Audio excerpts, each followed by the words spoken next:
What did you do to celebrate the win on Saturday night? So we invited all our guests from China as well as from New Zealand to a Chinese restaurant. We drank a lot of Chinese liquor as well as a lot of alcohol. That's the traditional way for Chinese to celebrate a big event. So we just drink, we like scowl it all the time. So that was great. How did your jockey go at that? So Opie, he got some Chinese liquor shots, 2 or 3, something like that. That liquor shots is really strong. So Opie was like totally under the table sometimes. No, I was just kidding. Yeah. He had a lot of fun. Yeah, he was great. I've got a lot of bullets to fire this year, so it's there was just one ride, Murray Baker. I don't have a derby ride. Ooh. Mongolian Khan. I'll be ringing 04 20 377 254. One summer I went in Whittying Idol and I was pretty sober and yeah, no, actually I didn't run third, I ran 6th and there was only 7 people in it. You didn't make it to Sydney for the race. No, well, Jim. Anne's got a broken leg in 3 she's the places. wheelchair. I could have got permission to go, couldn't I? I don't reckon. It's not what you told me on the way up here. You said you wanted to, but she wouldn't give you a leave pass. Handbrake, handbrake, as Jello says. Welcome back to Wayne. Apparently it's traditional for the Chinese to celebrate with a drink. Yeah, well, what a good tradition. I must be Asian. Nice to have you back with us. Also nice to have Mark McNamara with us as well. Evening to you. G'day DA boys, Twiggy, nice to see you safe and well. You were in the South Island the last 4 or 5 days. I was. No bruises? No, made it out alive. Must have hidden well. I was in disguise. He reckons he got out of the racecourse hotel just in time. There's plenty of him after him down there too, I'll give you the tip. Well, they're only human. Yep. All right, let's have a look at some of the feature races from Saturday. Race number 8, which is the Group 3 Canterbury Gold Cup. The favourite, Mark, was Skipolo, who was, I guess, a little bit of a query at the distance, as we discussed on trackside on Saturday, but under the conditions against his opposition on the weekend, he was just too good. Yeah, he was indeed, Daryl, and it'll get the monkey off his back to some extent, being a 2,000 metre winner now. Look, wasn't the strongest field around, but the second horse, Sure As You Were Born, is a good, honest southerner, and Miss 3 Stars is the same every time they come to Canterbury. Twiggy, they race well, but he'll at least have on his resume now as a 2,000 metre winner. Yeah, like you say, I think he got away with his class, got away with it. He's not a genuine 2,000 metre horse. I mean, he looked like he probably should have run away from there by 3 or 4 lengths, but he got the job done against a field which was, you know, well below him. Yeah, exactly. Look, the old adage, the best horse in a weight for age race, and he was clearly the best horse in that weight for age race. Yes, the 2,000 metres was probably right at the end of his range, and we saw that late, but he was just classes better than them when he's right. And look, he copped the track much better than he did the week before as well, and it looked to play really well on Saturday. And there was plenty of feedback on the track last week, and Mark, you're off to Riccarton this week. Yeah, I am, DA. After last week, the boys at Riccarton have invited us out to have a chat about how they prepare the track for upcoming meetings, so we'll go and have a talk to them in the next few days and see it all here on trackside. Excellent, thank you. The 6th event on the program there at Riccarton on the weekend was the listed New Zealand Bloodstock War Step Stakes. For the 3-year-old fillies, this was taken out by No Tricks in the Te Akau colours, prepared by Jason Bridgman and ridden by David Walsh. These fillies are going to have some great battles, aren't they? We've seen 2 in the space of a week, No Tricks and Consensus. Now, she's pulled up great No Tricks. She's on her way back to the North Island as we speak. Still to discuss where she's going to go to, but Queensland's a big possibility later in the year, and Consensus is having a week or 2 off in Canterbury, and then we'll head home, and Butch, they'll renew, I'm sure, battles in the upcoming season. Yeah, they put the writing on the wall last week, didn't they, when they were the first 2 home. The up and trip was never going to be a problem to either of them. And look, she was strong to the line. She's just carried on a great year for the Monavale team, and congratulations to them. And look, she's that sort of, she's got the right profile to go to Queensland. She's on the way through the grades, on the way up, if you like, peaking at the right time, isn't she, you know? Whereas a filly like Consensus probably coming to the end of her prep, No Tricks is on the way up, and Walsh give her a beautiful ride, just stalked the favourite and peeled off Consensus back and had the last drop on her. So, but like you say, she'll probably get up to Queensland and flourish. And the 3rd horse was good too. She's a good, consistent filly, isn't she? Yeah, sure is. Race number 4 on the card there on Saturday was the Open 1200 metre race, which was taken out by the rising 9-year-old King Montrose. Neil Ridley, the trainer, Rasha Kaneen, the successful rider, and a win number 14 for this old bloke. They don't run Riccarton unless there's blokes amongst the fields. As you said, 9, start number 50, couple of days off, and he'll go around, surprisingly enough, on a Premier Day at Riccarton on the 2nd of May. And he'll be competitive again too. He was super.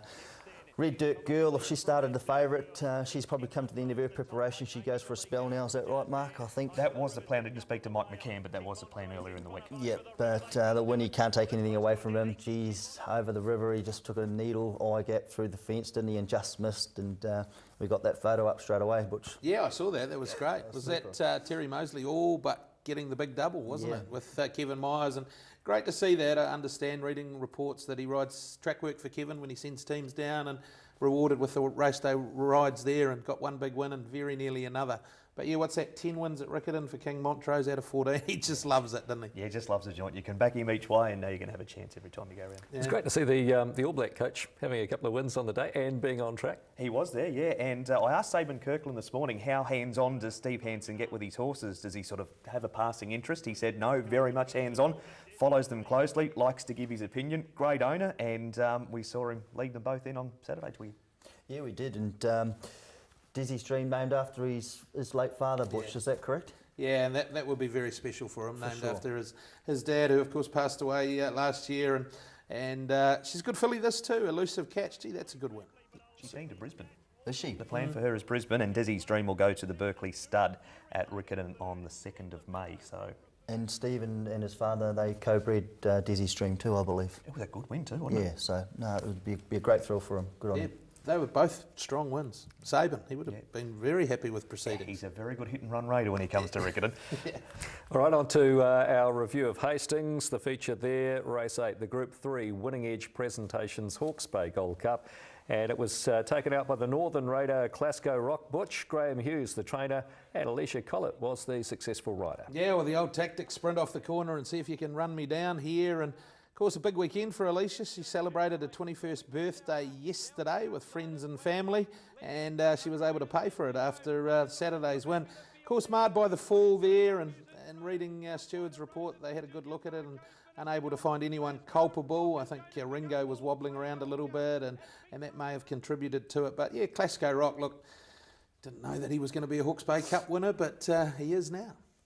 Yeah, he is. He certainly is, and probably the ride that won the race, probably pinched the race, I believe. And second horse was outstanding. Third horse was also good, made good ground late. Yeah, this fall that was horrible, and I just wonder whether having these 3 premier meetings on the same day and a shortage of jockeys, there was a lot of people desperate to find top grade riders for this race. And no disrespect to Charlotte O'Byrne. And she's an apprentice, and rode Marco, and I thought she was lucky to get away without a suspension in that race for that fall. Haven't seen the head on. I would think next year they're looking at a solution that'll see the Hawkes Bay Cup run a week earlier, hopefully, so that should fix that. That'll be great. And Trudy, you've got an update on her? Yeah, I spoke to her this morning. She's got a couple of broken ribs, a small puncture in her lung, and I said, how long are you going to be out for, Trudy? She said, oh, hopefully only a week. Not 3 months. No, I thought it would be 3 months, 6 months. She said, no, lungs heal fast when it's a small puncture, and broken ribs don't take too long to get over. I reckon I'll be back in just over a week. Jeez, I tell you what, I wouldn't want a horse like her. No. Eh? You just send it around. She's made of tough stuff, isn't she? Oh. I mean, she had a fall one day at Ellerslie that was just horrific. The horse basically collapsed on her, and she was taken to hospital, and I finally got hold of her, I think, a couple of days later, and she was chirper as anything. She was just incredibly tough. She has no fear. Oh, just tough. No fear. Oh. Usually as riders get a bit older, they start thinking about a little bit of self-preservation, but she'll ride anything, won't she? At the trial, she rides the rough ones, and no, she's a beauty. Yep, we look forward to having her back in a week. Race number 6, the Open 1200 metre race, and this was taken out by the toppy. Who's Your Master? Again, the O'Sullivan Scott team to the fore here with Hayden Tinsley in the saddle, Butch. Yeah, he's just a good horse. He's In these races where he gets the 59 top weight each time, we know he can give the weight to them because we see him do it. He did it last time at Trentham. He's presented at the right time. Hayden was able to come with that one run. The key to him, Paul, is that uninterrupted run to the line. He doesn't want to be held up.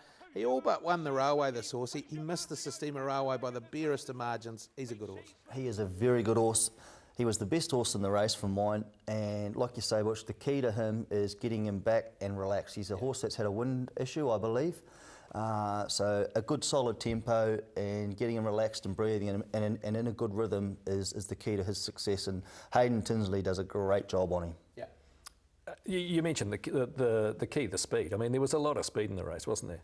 Yeah, there certainly was. I mean, it mapped beautifully for him, didn't it, the race, and yeah, if you're a good judge like yourself, Daryl, you would have had plenty on him. He never got held up 1 yard. That's the secret to him. Yep. Just out and bang. Yep. The fourth event on the program was the 85 1600 metre race, and this was won by May West. You can see back there in the yellow and the black cap. This one prepared by John Barry, and one of many on the day for jockey Rosie Myers, Butch.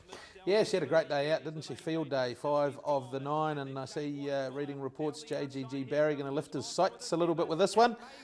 Might head to that mile at Awapuni, or even I think some talk of the Travis. But she's a good honest mare. She wins on the right days, and that's a big day out for a jockey, isn't it, Paul? It is 5 wins, yeah, that's no small achievement at all. So super, and narrowly beaten on one also, so it was nearly 6. But no, she did a super job, Rosie, and John Barry a double on the day also. I thought Miss Selby was a little bit disappointing out of that race, and Flirty Gertie, she had a nice run in transit and sort of loomed up at the 200 metres like she's going to do something and didn't go on with it. So I thought they were probably the disappointing runners in the race. You're spot on, Butch. She's going to be nominated for the Travis and also the Anzac Mile at Awapuni. It'll depend on the track. Ideally, it's the Anzac, but the weather forecast is not good for Awapuni. So wherever the better track is, it's likely where she'll be. What rating is she now, do we know? No, not sure. You had to bring up that loss too, didn't you? That narrow loss. Oh, well, I'll give you a rap. Who's your master? You backed it, but you also backed the other one. Yeah. Okay, thank you. Race number 1, the 2-year-old. Gee, it was an impressive debutant here. The name was Extravagant. This one in the Te Akau colours out in front there in the hands of Mark Sweeney. Yeah, it's a win this. Wow, just brained them. Absolutely donkey-licked them. Full brother too. He's remarkable, and he just keeps getting further in front. You love to see them doing this. He was part of a cult syndicate for the Te Akau team, and they'll be pretty excited about this bloke. That's a massive win. Yeah, it was a massive win. It was a barrier trial for him, wasn't it? He dominated from up front, and he was basically untouched. I mean, yeah, I'm not sure about what he beat, but he couldn't have done it any better. So, you know, and he's got the bloodlines to be a good horse. And they've got high hopes for him. He's off to the paddock for a month, and then we'll take the usual path to the 2,000 guineas that the Te Akau runners do. And yeah, why wouldn't they? On the strength of that, they can aim up with some confidence. Yeah, for sure. And they do that well too, don't they? They target those South Island races, and they've got the right program in place for them. They do a great job. You're with Way In. This is our last show of the season, and occasionally we have to record the show, and here's why. Back shortly. 3 racing venues, 2 listed races over the 3 venues, and 2 of them were at one racetrack. Can I do mine again, please? The A is that we've got... Nah, hang on. What I've learned is that the last... Oh, my God. 2 listed races. This week coming up, we've got 3 venues. We've got 4 group races, 3 listed races. I don't want to learn anything. Yeah. Big issue. It's a f***ing Jesus. All right, give me a moment.